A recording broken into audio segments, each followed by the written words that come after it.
Mikakati ya BIVAC, tumejipanga kusaidia jamii hasa upande wa nutrition na agriculture ili kuleta maendeleo ya nchi, kwa sababu hakuna taifa litakalokuwa na maendeleo bila watu wake kuwa na afya, na afya ya mwananchi inaanzia shambani then kwenye chakula.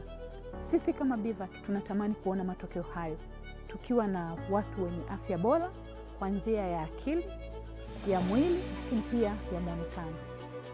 Mikakati hii haitaweza kufikia kwa sisi BIVAC peke yake.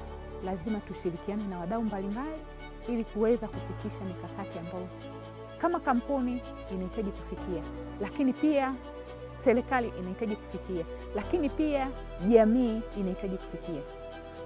Tushirikiane, tuhakikishe tunapeleka mbele gurudumu la BIVAC, lakini kufikia afya ya wananchi pamoja na nchi nzima.